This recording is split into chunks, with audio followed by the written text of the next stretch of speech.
আসসালামু আলাইকুম। আমরা লেবানন প্রবাসী। দেখেন আপনারা জানেন যে লেবাননে এখন বর্তমানে খুব খারাপ পরিস্থিতি যাইতে আছে। আমি থাকি যে বাদশা বুঝছেন, আমার এখানে ধরেন 50-60 জন লোক আমি আশ্রয় দিছি, কিন্তু যে এখানে খাওয়ানোর খুব সংগঠন, এখানে খাওয়ান ঠাউন কিছু নাই। যদি আমার কেউ সহযোগিতা করেন, অন্তত আমি বাবু দাদারে বলতে আছি যে দাদা দেখেন এইখানে অনেক লোক আপনার এই সেটা চলে আসছে, এখানে আমি আমার বাসায় আমি আশ্রয় দিছি, এখানে যদি আপনারা কিছু খাওন খাওন দিয়ে আমাকে সহযোগিতা করেন অনেক উপকার হবে বুঝলেন। সবার বাড়ি ঘর সব কিছু গেছে গা বুঝলেন। এখানে অনেক অনুরোধ করে কইতে আছি।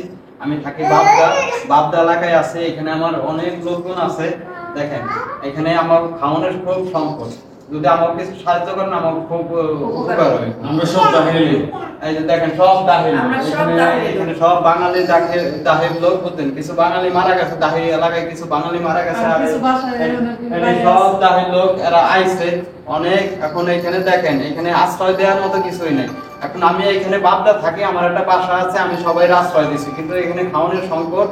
এখানে আমাদের কোনো খাওয়ান কিছু নাই বুঝছেন। আজকে 3 দিন যাবত আমরা কেউ কোনো কিছু আপনাদের কেউ কিছু খাইতে পারে না বুঝছেন। তা দোয়া কইরা আমি বলতে আছি যে আমাদের যদি একটু খাওয়ানোর ব্যবস্থা করে দেন অনেক ভালো হবে, অনেক উপকার হবে। ঠিক আছে।